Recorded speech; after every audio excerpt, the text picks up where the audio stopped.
또 그리고 기쁠 때 항상 어떤 문제가 내 마음속에 새로운 것이 다가왔을 때 그 말씀이 떠나버리면 안 돼요.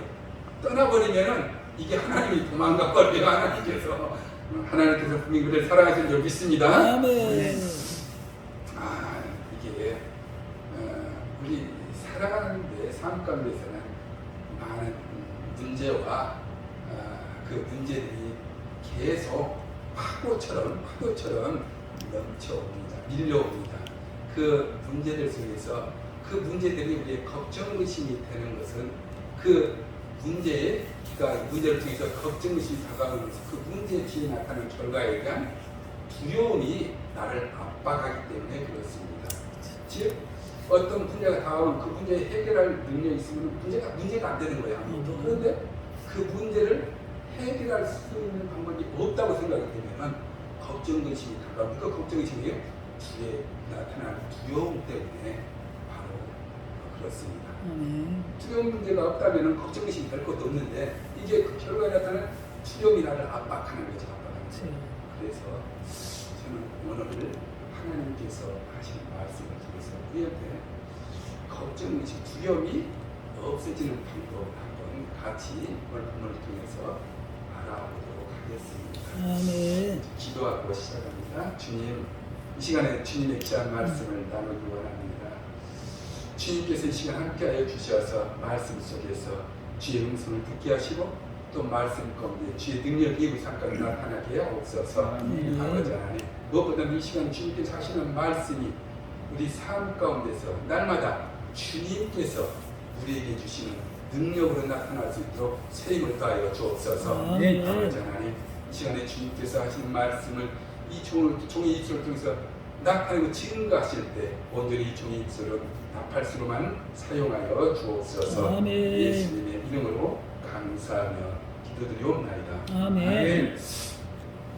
두려움의 반대말이 무엇일까요? 두려움의 반대말? 두려움이 없는 것일까요? 두려움의 반대말은 기쁨입니다. 기쁨.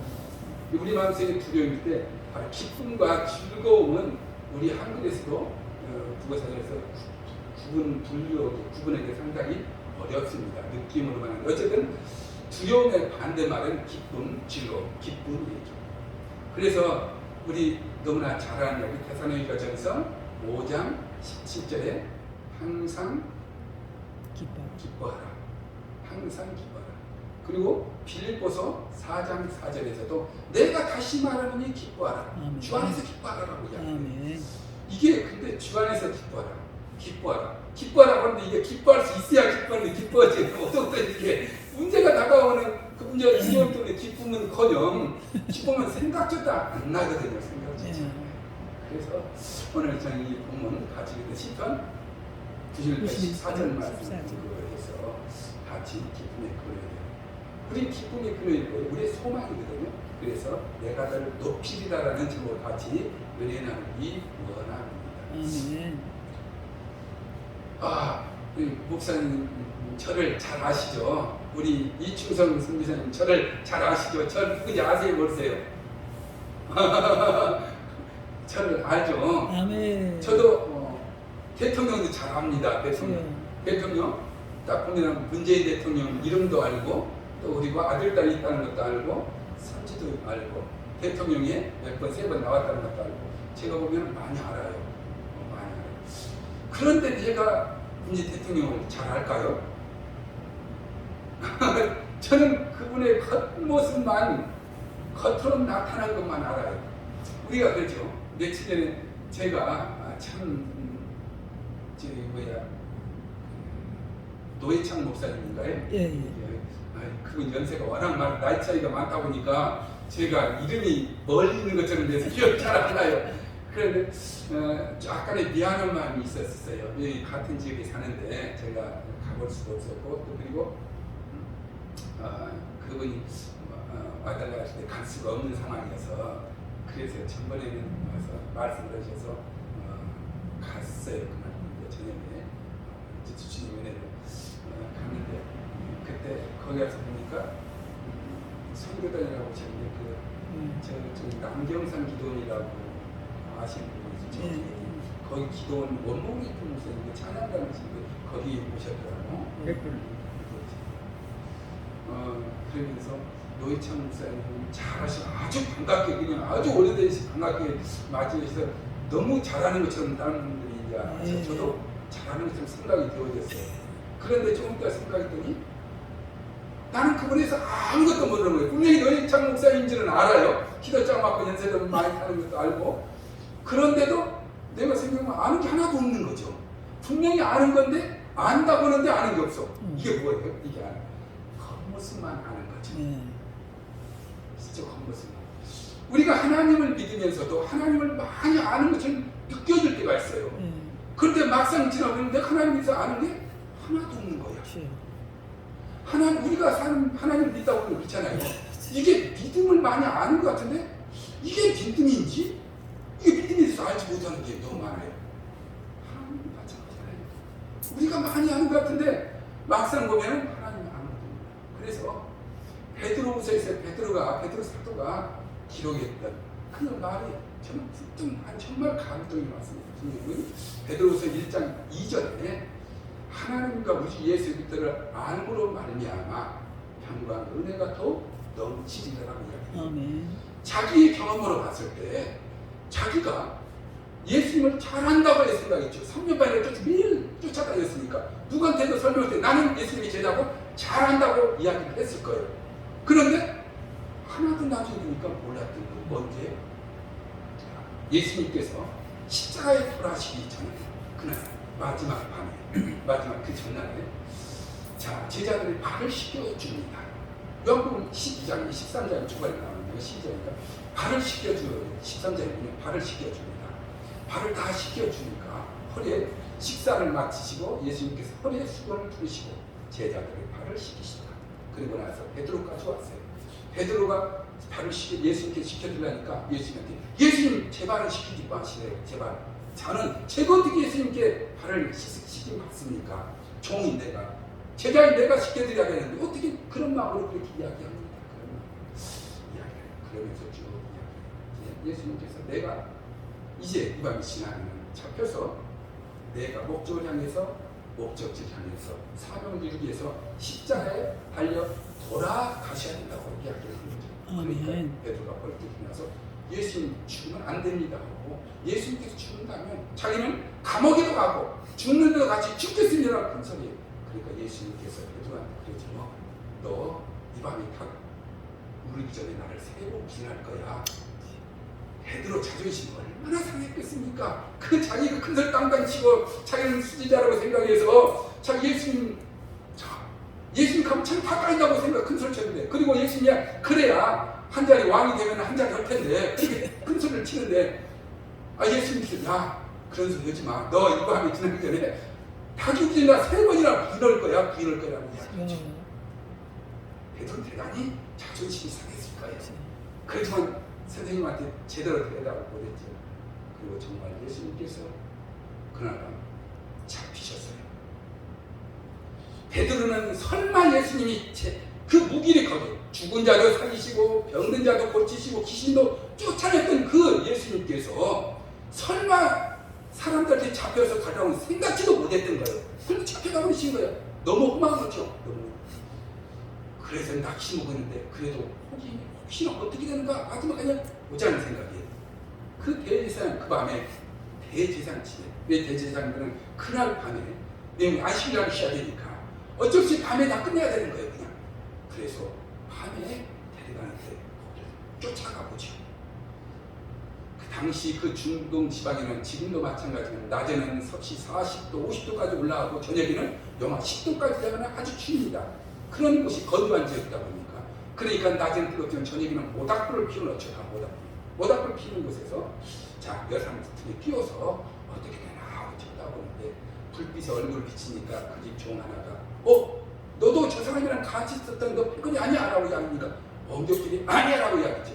베드로가 그 당시 생각이 있었으면은 자기는 그렇게 부인하지 못했을 텐데 원격들이 그런 거 이렇게 바로 마음속에 두려움이 오니까 그냥 순식간에 자기는 그냥 아니라고 부인해버린 거죠. 아니라고 부인해. 그 베드로가 일부러 부인한 건 아니었어요. 그냥 인간의 마음속에 두려움이 들어왔잖아요. 두려움이 들어오니까 그냥 원격들이 아니야라고 부인해버렸어요. 그 그리고 나서 거기 있지 못하고 다른 곳으로 가죠. 다른 곳으로 가서도 한참 찍지 못하다 보니까 다른 사람은 의식을 못했죠. 왜냐면 의식을 했으면 조심했을 텐데 의식을 못했을 때 다른 사람 이야기를 뛰어들었죠. 그러니까 너도 저 사람 같은 도장이랑 또 이야기하는 거예요. 또 알아보는 사람이 있는 거예요. 그러니까 아니래도 하면서 다시 땀장에서 옮겼어요. 그런데 그곳에 가서 또 이야기하다 보니까 부지사님이 너 분명히 말소리가 그 사람들과 똑같은 갈릴리 지역 사람 맞아 라고 이야기하니까 예수를 저주까지 부인했어요. 부인하는 순간 닭이 울었어요. 그 닭이 우니까 전에는 생각하지도 못했더니 닭이 우는 순간 그 예수님 말씀이 그 말씀이 순간 그냥 마음속에서 기억이 난 거죠.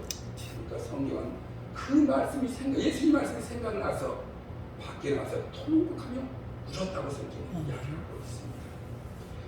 베드로는 일부러 예수님을 부인하려고 했던 것 같지 않았어요. 그런데 그 두려움이 간에 들으니까 엉뚱하게 그를 부인한 거예요. 그리고 나서 저게 생각하는 거예요. 자기가 예수님을 잘 안다고 생각을 했어요. 그런데 그것은 겉으로 보기에는 인간적인 내 관념에서 내 생각에서 내가 생각하는 예수님만 믿었던 거예요. 진정인 하나님이신 예수님은 믿지 않았던 거죠. 알지도 못했던 겁니다.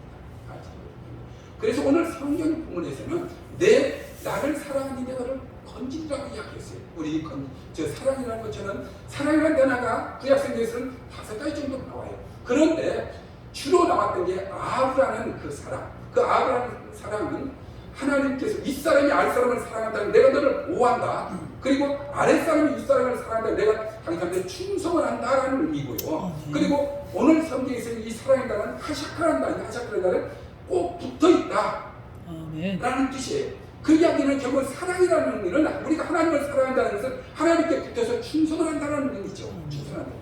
하나님께 붙어서 충성할 때 하나님께서 구원하시는 거예요.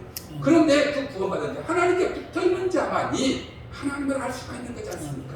우리가요 설령 잘한다고 해도 내 자녀가 이거 몇 년 떨어져 있어봐요. 어떤 상황인지 잘 몰라요. 알 수가 없어요.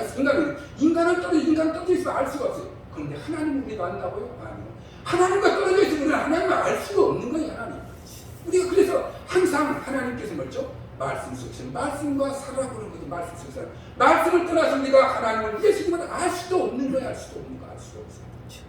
그런데 오늘 성경에서 그 뒤에 뭐라고 다시 한번 우리 91편 14절 한번 같이 한번 읽어보도록 합니다. 시작. 하나님이 이르시되 그가 나를 사랑한즉 내가 그를 건지리라. 그가 내 이름을 안즉 내가 그를 높이리라. 자, 붙어서 이제 하나님께서 구원하셨어요. 그런데 내 이름을 안즉 내가 높이라고 이야기해요. 내 이름 안다고 진짜 하나님을 알아가는 단계. 붙었을 때는 하나님을 알지 못해서 이제 하나님을 알아가는 단계가 된 거죠. 붙어서 하나님께 붙어서 하나님이 누군가를 알아가는 단계가 되면 그게 바로 구원이에요. 구원은 내가 하나님을 잘 아는 게 아니고 하나님을 알아가는 단계예요. 구원이라는 것은 우리가 이 땅에 태어나서 천국하는 그날까지 이루어가는 거잖아요. 이루어가는 거. 구원은 완성이 아니거든요. 바로 붙어서 하나님을 알아가는 거. 그런데 하나님께서 내 이름을 안즉 내가 너를 높이라고 이야기해요. 내 이름을 안다는 거죠. 하나님의 이름이 뭐죠? 여호와 야훼라고 하잖아요. 야훼는 스스로 있는 자. 아에마이라고 하죠. 나는 나다라는 원래 나는 나다에 나는 나다. 하나님께서 너는 누구요? 모세가 당신은 누구요? 했을 때 나는 나야. 얼마나 옳은 이야기인지 몰라요. 나는 나야. 근데 나는 나야는 나한테 물어보세요. 당신은 누구요? 나는 나야. 그래 틀린 말 아니에요. 정말 옳은 이야기인데 나는 나야 뭐예요? 그냥 나는 나인데 내가 누군지 모르는 거죠. 알아요? 아니요 모르는 거예요.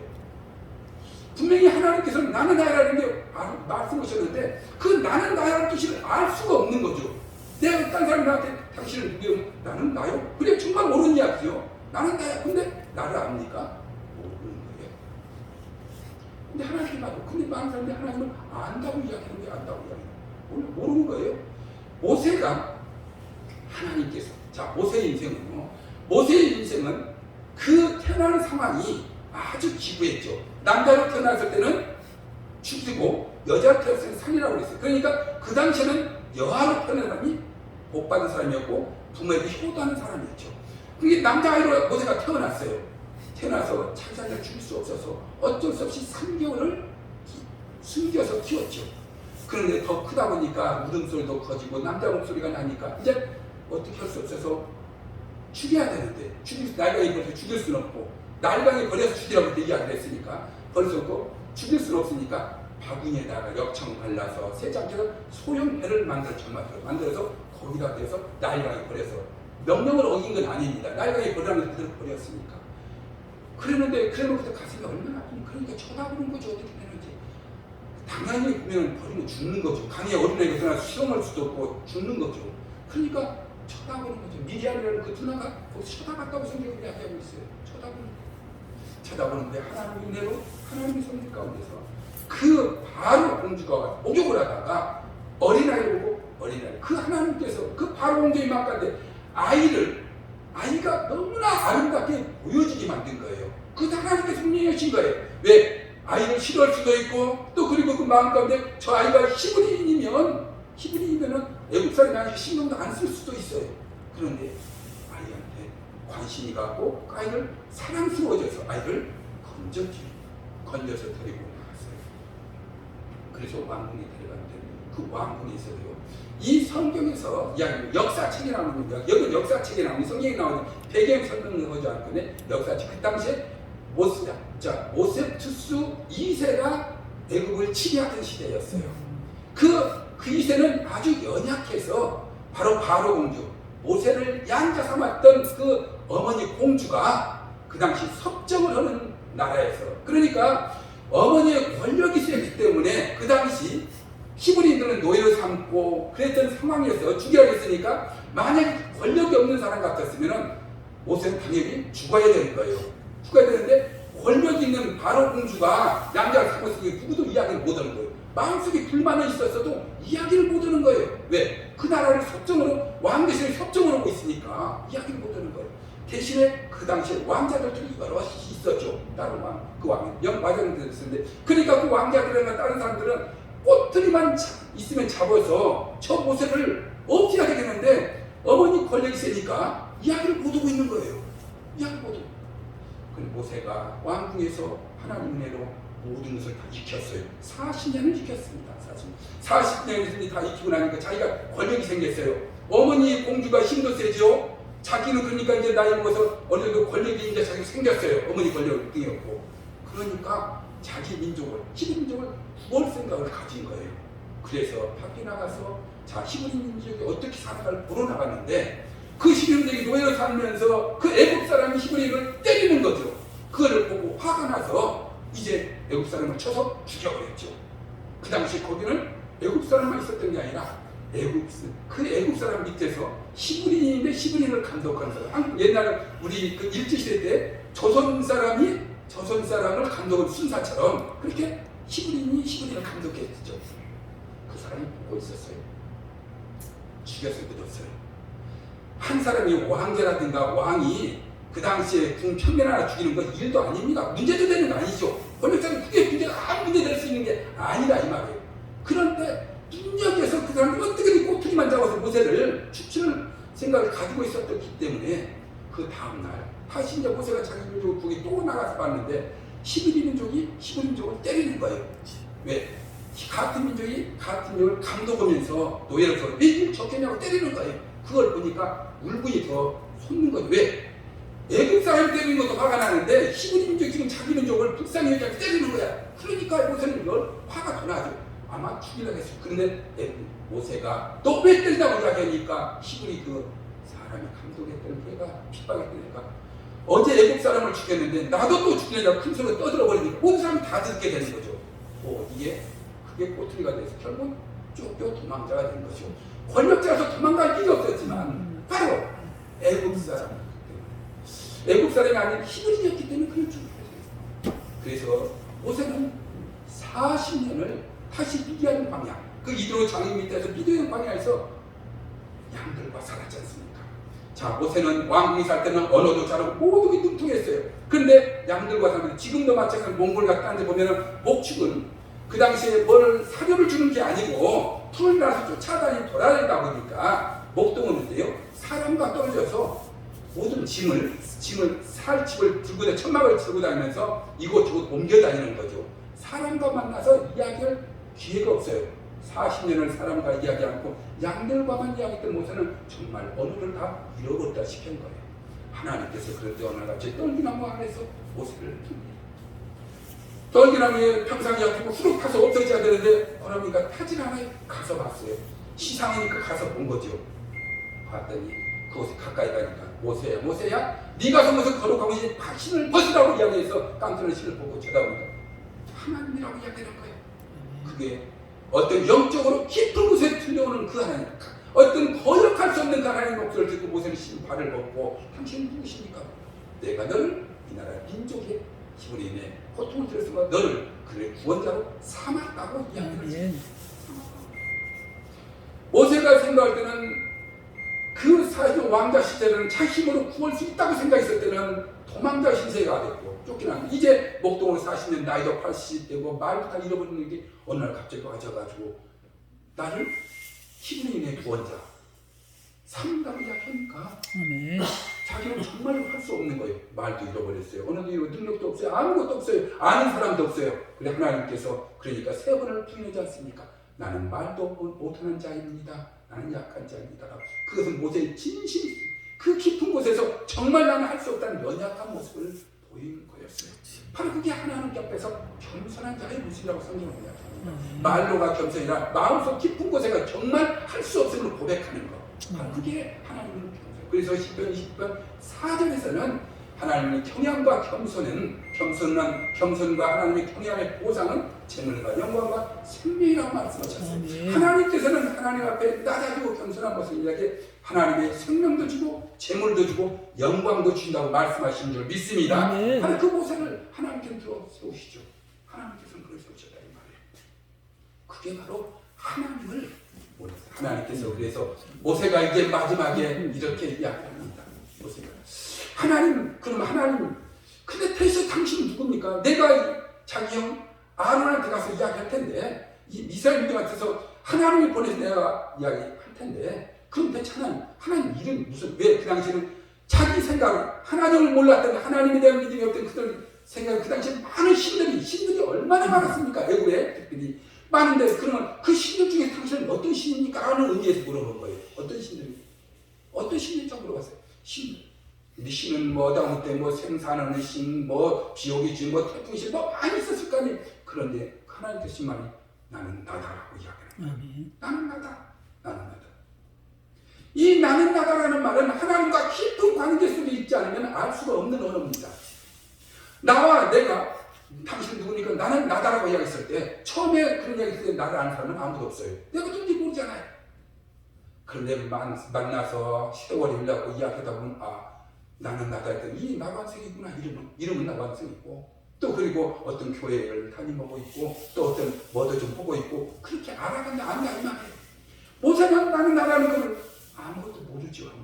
아무것도 모르는 거예요. 그런데 하나님께서는 스스로 있는 자라고 이야기했어요. 이 스스로 있는 자 잘 알 것 같죠? 이 스스로 있는 자가 뭐예요? 이 스스로 있는 자는 많은 내용을 포함하고 있는 거예요. 이 땅에서 스스로 이 땅에 온 사람이 있습니까? 아무도 없어요.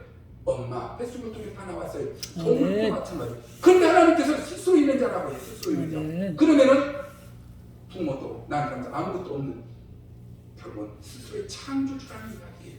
이 창조주라는 이야기는 그냥 알 수 없는 이야기입니다. 그냥 알 수 없는. 바로 이것을 아는 것은 아주 어려운 이야기가 되는 거예요. 바로 오늘 본문에서 내 이름을 안다는 것은, 영원한 내 이름을 안다는 것은 아주 어려운 이야기. 나와 꼭 붙어서 함께 있었던 사람이 아니면 알 수가 없다는 이야기를 하는 거예요.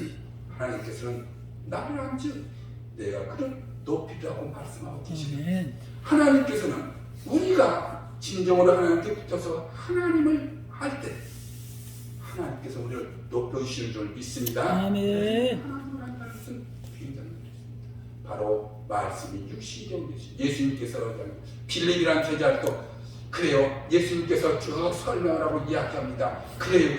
예, 알았어요. 그리고 나서 그러니까 아버지 하나님을 보여주세요. 다 듣고 나서 그러니까 아버지 하나님을 보여달라고 이야기해요. 예수님께 빌립이라는 제자.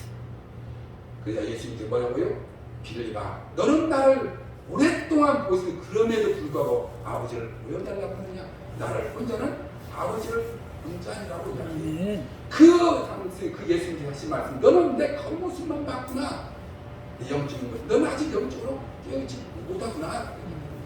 우리가 하나님을 안다는 것도, 우리가 하나님께서 나에게 무엇이라고 말씀을 안다는 것도 우리가 어떻게 알아요? 우리가 깊은 말씀 가운데서, 묵상 가운데서 어느 순간 하나님께서 나에게 말씀하시는 소리를 들을 수 있을 때 우리가 하나님께서 하는 것, 그거 감정은 나밖에 모르는 거예요. 그 감정. 하나님께서 만난 하나님의 전지전능하신 분이십니다. 이 만물을 창조하신 분이십니다. 무에서 육을 창조하신 분이십니다. 그분은 각자마다 다가오는 다르다 이 말이에요. 각자마다 달라요.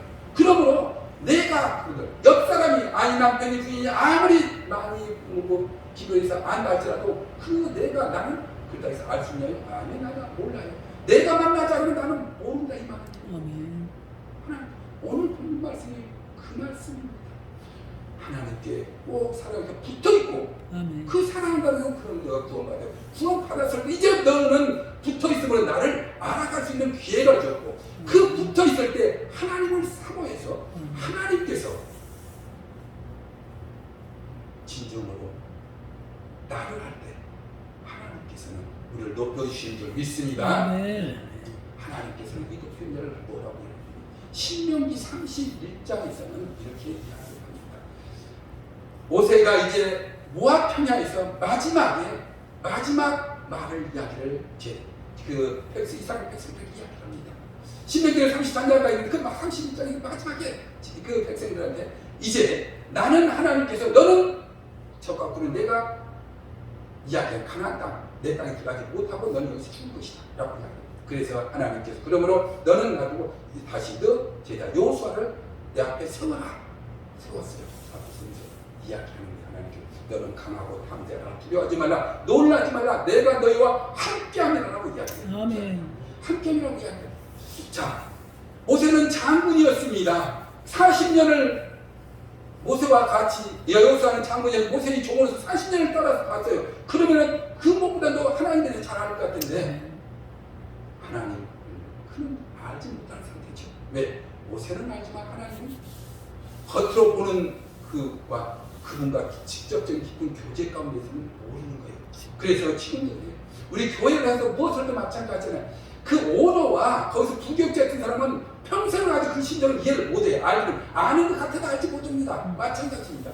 어느 교회에서도 어느 직장 생활에서 직장의 사장과 구하는 부사장하고는 봉급쟁이고는 수십 년을 같이 있어도 생각 자체 차원이 다른 거예요. 바로 그렇습니다. 모세는 알았지만 여호수아는 알지 못했어요. 그래서 31장에 다시 하나님께서 너 여호수아를 내 앞에 세워라. 그리고 나서 너 강하고 담대하라. 그리고 모세가 그 여호수아에게 네가 가나안 땅에 들어가서 점령하면 가나안 땅에 점령하면 그리하면 하나님께서 너의 앞서가서 모든 것을 이기게 할 것이라고 이야기해요. 30장 7절 8절 하시는 말씀이에요. 그런데 거기에서 모세 보고 봐서 점령을 하면 하나님께서 먼저 간다는 거예요. 바로 하나님께서 하나님은요 과거도 현재도 미래도 없는 항상 현재만 있는 분이시거든요. 우리는 인생이기 때문에 인간이기 때문에 피조물이기 때문에 과거도 있고 현재도 미래도 있지만 하나님께서는 과거, 현재, 미래 시간 개념이 없는 거예요. 시간 개념이 없어. 그러면 우리가 마음속에서 하나님의 말씀에 순종하여 내가 이 길이라고 말씀에 의지해서 전진하면 하나님께서는 이미 이겨 놓으신 줄 믿습니다. 그래서 하나님께서 높여주신다는 우리가 할 수 있는 이 땅에 아무것도 없습니다. 우리가 다음 같죠. 결국 나기원 하나님께서 환경도 열어줘야 되고 힘도 줘야 되고 강하게 해줘야만이 우리는 그럴 수 있습니다. 우리 안에 두려움이. 그래서 성경에서는 예수님께서 이렇게 말씀합니다. 두려움은 요한일서에서 형벌이라고 이야기하고 있죠. 두려움은 형벌이라고 이야기했어요. 우리 안에 두려움은요 하나님에 대한 믿음이 없음을 이야기하는 거죠. 그 믿음이 있을 때는 우리한테 두려움이 없습니다. 왜? 하나님께서 어떤 상황까지 우리 로마서 8장 28절의 말씀처럼 하나님은 사랑하는 자 그 뜻대로 부르심을 입은 자들에게는 모든 것을 합력하여 선을 이루신다고 말씀하고 계십니다. 그 하나님께서 약속하셨습니다. 내가 모든 삶 가운데서 선을 이루게 해주마라고 약속하셨는데 그 말씀 가운데서 우리가 어떤 문제가 나오면 그 문제를 통해서 하나님께서 선을 이루신다는 그 말씀이 믿어졌다면 우리는 두려워하지 않을 수 있는 줄 믿습니다. 그래서 10장 그 믿음장이라는 것을 11장 6절에서 하나님께 나아가면 반드시 그가 살아계신 것과 그가 자기를 찾는 이들에게 상 주심이심을 믿어야지라고 말씀하고 있습니다. 주님은 지금도 우리를 사랑하십니다. 아멘. 있으니까 아멘. 주님은 지금 사랑하시고 그래서 오늘 시편에서 내가 너를 빌라면서 하나님께서 뿐이지 겉모습을 아는 게 아니라 진영으로 붙어서 우리가 그 땅에서 우리가 알 수 있는 게 아니죠. 우리가 하나님께 붙어있으면 하나님들이 알게 계시는 줄 믿습니다. 네. 우리 인생 가운데서 우리 날마다 삶의 파고는 계속 다가옵니다. 삶의 다가옵니다. 지금 우리가 오늘 오면서 우리 이충성 선교사 저는 참 단동에 있는 그 동탕 이름도 어려워요. 동탕에 있는 선교센터 보고 그 앞에 개천이 흐르고 있어. 그런데 개천에 모래가 흘러요. 모래가 흐르는데 그거가 전부 다 그 온천이 나오는 곳이에요. 모래가 흐르는데 그 모래를 손수 10년을 벗어 거물을 지었어요. 그 모래를 벗어서 거기 가서 정말 다락방에 가서 첫날 가자마자 거기 기도를 하고 그 얘기를 드렸었는데 그냥 봤다는 것 자체만도 그냥 느껴졌어. 내가 뭐 10년 동안 알았던 것도 아니고 100년 동안 알았던 것도 아니고 단 첫날 가서 봤었는데 어떤 목사님 소개로 그렇다고 어떤 분이라고 이야기만 해서 무락부라고 생기고 어쨌든 그냥 나무같이 생겼다는 얘기만 들었는데 막상 처음에 딱 가서 보니까 그냥 그 이야기에서 건물 보니까 건물이 좋고 나쁜 외국인이 그 헌신에서 남들 보조받고 나는 돈 받아 지었다 보니까 그 타일조각은 컬러가 다 달랐고 막 무늬가 다 달랐어요. 그럼에도 불구하고 그 마음이 느껴지더라고. 하나님을 사랑하고 어떻게 이게 하나님께 고난 가운데서 하나님께 그 교제가 없었다면 이건 할 수 없었다라는 생각이 들었죠. 그게 그렇게 누가 아마 어쨌든 이중희 선교사께서 그 능력이 있어서 근데 하나님께서는 그 하게끔 이끌어 가셨던 거예요. 그게 바로 하나님께서 사랑하는 자고 하나님께 붙어있는 자라는 생각을 했었습니다. 하나님께서는 우리를 사랑하시는 줄 믿습니다. 하나님께서는 우리를 사랑하십니다. 예수님께서도 요한복음 15장 4절 5절에서 너희는 가지요 나는 포도나무라고 그냥 우리가 포도나무에 붙어있지 않으면 열매를 맺을 수 없을 뿐 아니라 우리는 떨어져서 말라서 죽는 거죠. 우리는 죽습니다. 우리가 하나님께 붙어있지 않으면 우리는 죽는 거예요. 믿음의 사람이라는 사람이 예수님과 떨어져 있다면 결국 우리는 지금 아무 살았다 해도 죽은 거예요 이미. 이건 죽은 거예요. 누가 봐도 본인은 살았다고 외칠지 몰라도 딴 사람은 이미 다 죽은 거다 이 말이 죽은 거다 이 말이죠. 주님은 지금도 우리를 사랑하시는 줄 믿습니다. 그래서 여러 가지 삶 어려운 가운데서 많은 곳에 저는 요즘 몇 군데 어제 전번 주가 넷째 주가 넷째 주 전번 주가 넷째 주가 마지막 주였어요. 전번 주가 마지막 주라고 익산에 있는 늘 섬기는 교회 교회 나 처음 가봤습니다. 그런데 그날 목사님들을 한 10대 오고 거기서 일하시는 분들 한 10대 오고 거기 사람 상당히 많이 왔어요. 그날 비 와가지고 찾을 데도 없었던데 막 내 아파트 논바닥으로 들어갔고 그런데도 한 30여 분이 거기 계시더라고요. 오랜만에 가보면서 최고 사람이 많이 있었다고 하셨어요. 사람이 많으면서 하나님 사람들은 확실히 신이 더 났어요. 신이 났어요. 저는 근데 어디 가도 신이 납니다. 어쨌든 그렇게 해서 그게 하는데 어떤 뭐 기재교인 목사님도 어쨌든 거기 와서 이제 같이 있는데 정말 그런 생각을 했어요. 요즘 오살리 기도원을 가도요. 40명 모인다고 이야기를 하더라고요. 오살리에 40명이 의자 줄이 한 20대 개 될 거예요. 그러면 한 주에 더 그러니까 거기는 이제 다 가운데로 모이라고 해. 가운데로 모이라고. 예배 드리는데 그러면요 정말 어떨 때는 기분이 상할 때가 있어요. 이렇게 사람마다 앉는 자리가 있잖아요. 그런데 이걸 옮겨서 가라면 그냥 그게 나쁜 이야기는 아닌데 기분이 상해요. 기분이 막 그러는데 그럴 때가 있는데 거기는 그렇게 할 이유도 없었어요. 그렇게 하는 그걸 보면서 요즘이 정말 마지막 때라고 이야기했는데 하나님께서 더더욱이나 계속 우리 삶 가운데서 예배 드릴 수 있도록 정말 하시는 이어가지고 요새 상당히 더 어렵다고 우리 사람들이 특별히 얼마 전에도 한 교회를 두고 어느 분이 판다고 이야기를 판다는 이유가 그 빚이 있으니까 그 빚만 원금만 좀 빚만 안고 누가 왔으면 좋겠다라고 자기는 은퇴에 대해서 20년을 했는데 건물도 교회도 건축했고 그런데 빚이 7천만 원이 그때 남았었는데 그게 점점 불어서 1억 5천만 원이 돼가지고 자기가 8천만 원 안고 가겠다고 그러는 거예요. 그리고 7천만 원만 그냥 전에 원리 있던 빚대로 그거 하고 그런데 그걸 어디가서 나오고 했더니 자네 이제 목회는 접고 다른 걸 해야겠다고 하더라고요. 그 빛을 갚아야 되니까 정말 가슴 아팠어요. 정말 가슴 아팠어요. 그런데 하나님께서 우리에게 주신 지혜를 따지면 그걸 하나님께 지혜를 구한다고 생각합니다. 왜? 우리가 미래 자연을 통해서 자연 섭리를 통해서 내일을 보게 한다면 우리는 거기에 대비하는 마음도 가져야 되지 않겠냐는 생각을 해봤습니다. 그래서 더구나 요새 저는 하나님께서는 여러 가지 많이 배우게 했는데 그 중에서 저는 이제 농학을 전번에 공부했다고 했죠. 농대를 나왔으면 농학을 저는 신학을 하고 같이 농대를 다녔으니까 그런데 그 외로 지금 저는 농대에서 나무만 공부했어요. 일반 잡초 풀이라든가 그쪽 공부를 하고 나무에 대해서만 공부를 했어요. 그래서 나무도 지금도 15년 뒤에 은퇴한다면 누가 사례를 줄 것 같지 않고 딴 사람 지금 교회에 팔아먹는다는 소리 안 하려고 그럼 놓고 딴 사람은 누구 후임들한테 어떻게 그냥 농구나 가서 내가 자기 벌을 수 있도록 그러고 나무를 나는 배롱나무를 굉장히 좋아합니다. 배롱나무 백일홍이라고 하죠. 백일홍나무 좋아하는데 우리나라가 온난화 돼가면서 점점점 그 난데 열대식물 정말 위로 올라간다고 이야기하죠. 지금 강원도에서 사과가 잘 된다고 이야기하지 않습니까? 상주 남쪽에 있던 사과가 지금은 북쪽 강원도에 잘 된다고 이야기해요. 온난화 된다는 생각에서 배롱나무가 남쪽에서는 잘 자랍니다. 백일홍이라고 하지 나무 목백일홍이라고 혹시 아시는 추운 데서는 잘 못 자라요. 추운 데서 잘 못 자라. 그런데 그것을 연구하면서 계속 딴 사람들 그래서 큰 배롱나무를 키우기가 굉장히 어렵습니다. 그리고 잘 안 커요. 그래서 보통 한 직경이 한 15cm 정도 되면은 현재 50만 원 정도입니다. 나무 하나가 50만 원 정도. 그런데 저 8cm, 10cm짜리 정도까지 잘 크니까 사람들이 많이 심어져 있어. 남쪽에는 엄청 많이 심어졌습니다. 가로수도 그거 들어가 좀 이쁘니까 많은 것이. 그래서 도화나 군화, 군목, 도목이라는 게 있잖아요. 그런 것들이 근데 경상남도, 전라북도, 뭐 전남 다 그런 나무들이에요. 이 나무가 이쁘니까. 그래서 굉장히 많이 쓰는데 추위가 오면 다 죽어요. 그러니까 계속 필요하는데 북쪽에는 없어야지. 많이 도시가 농락화돼서 서울 경기 쪽에 올라가 살 수만 있으면 이건 기하급수적으로 많은 사람이 필요할 거예요.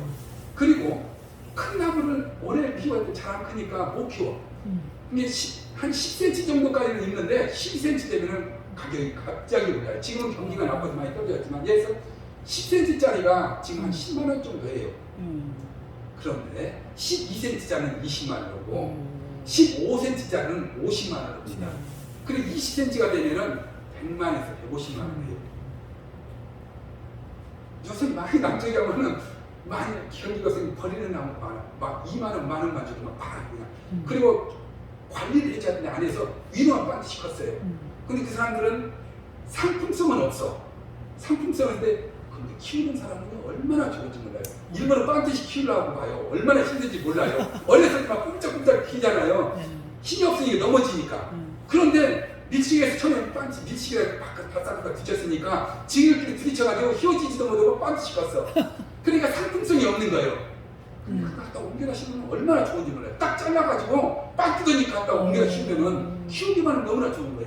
저는 요새 그거 작업을 하고 있습니다. 그래서 내가 그때 10년이나 15년, 10년 뒤에부터 1년에 1억 정도씩 나올 걸 예상을 하고 계속 옮겨 심고 있습니다. 그래서 모르는 땅, 임대는 땅, 너무 땅에다 심어놓으면요. 어디 팔라고면은 가지가 나가면 땅 내려나가니까 내려가면 그렇게 해서 어쩔 수 없이 땅을 산 것도 있어요. 아 이거 키웠는데 내려가세요. 근데 지금은 하나를 옮기는 것은 거기서 키웠는데 그 옆집 땅주인 옆에 땅 주인이 너무 나빠 악해. 그러니까 하면 맨날 싸워야 돼. 그래서 거기서 내가 옮기려고 지금 옮기는 중인데 거기서 나무도 너무 크니까 너무 왜? 큰 나무를 옮기니까 옮기기만 하면 나무 속성만 알면 키우는데 모르면 어려운 거죠. 그러니까 요새 그것을 계속 저는 시간 나는 걸 준비하고 있습니다. 그래서 시간은 어쨌든 없어요. 시간은 없는데 그것을 지금 그러니까 200주를 전정을 했습니다. 옮기려면 전정을 해야 공간이 가져오니까 200주면 제가 그것은 10년 뒤에 150만 원짜리 주당 만들 계획으로 그러면 한 3억 정도 되겠죠. 그렇게 해서 매년 그렇게 조금씩 구교실에 있어요. 도로 옆에 보면요. 그 요새 새로 도로 나잖아요. 그러면 100평 이하는 정부 땅이에요. 개인이 아닌 게 아니라 그런 공간이 찾아보면 많이 있어요, 생각보다. 그런 땅 갖다 그냥 심는 거예요. 내가 심어놓으면 누구도 그거는 간섭하지 못하는 나무는 내 거니까. 그렇게 해서 좀 이제 멀면 못 오니까 멀면 같이 가니까 그렇게 해서 지금까지 몇 년에 걸쳐서 올해까지만 400주 심습니다. 그래서 내년까지 합쳐가지고 한 500에서 600주 정도 심는 거지. 그러면 이제 5년 매년 시간 난 10주 정도 20주 정도 달라는데 내가 판매는 아니라 사다 보면 그 사람들 사는 나만 이쁜 거 같으면 그 사람들이 보고 아 저 나무 이쁘다고 저기 사는 거예요. 그러면 매년 10주도에서 한 50만 원짜리 10주도 500만 원이에요. 그러면 요즘 같은 거 500만 원 돈 아무것도 아니라고 하지만 큰 돈이에요. 우리 같은 경우는 얼마나 큰 돈입니까? 그렇게 만들어가고 있습니다. 만들어가고 그렇게 준비하고 또한 아까 얘기 지금 요새 농촌에서 그거 뭐예요?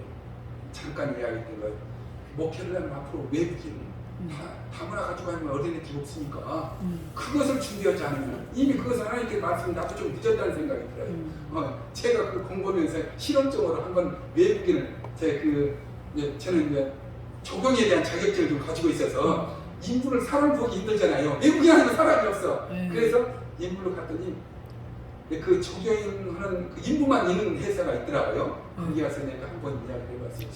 거기 사람들 오면 내가 말을 잘 못한다고 해서 그러면 내가 한번 외국어를 한국어를 무료로 가르쳐주겠다 모일 수 있게 해야지. 아 그러면 고맙죠라고 이야기하더라고요. 그런데 내가 아직 자격증이 없어. 그래서 저는 그걸 자격증을 따려고 내년 3월 달에까지 하려고 지금 부지런히 지금 같이 더 공부하는 중입니다.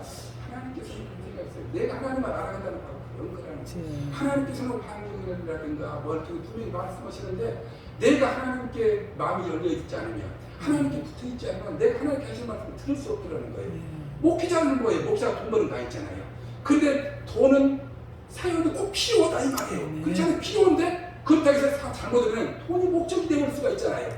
근데 하나님의 목적을 이뤄가는 방법으로 그렇게 주는 방법을 사용한다면 그 자체가 그거 보고 저는 지혜라고 생각을 했습니다. 그래서 성경의 야고보서에서 야고보 사도는 지혜가 없는 자는 후히 주시고 꾸짖지 아니하시는 하나님께 구하라고 하시는 줄 믿습니다. 저는 이 본문을 통해서 하나님께서 나를 안다는 것은 그분 이름을 안다는 것은 바로 그럴 때 하나님께서 높여주신다는 생각을 했어요. 내가 높아지는 게 아니라 하나님께서 내가 이처럼 하나님이라 알고 하나님을 이름을 안다는 하나님의 속성을 안다는 거죠. 하나님의 이름을 알 스스로 있는 자라는 스스로 창조신 창조주라는 건데 그 하나님의 속성을 알 때 하나님께 나를 높여주신 줄 믿습니다. 기도합니다. 하나님 아버지 감사합니다. 주님께서 저희를 사랑하셔서 날마다 이처럼 하나님께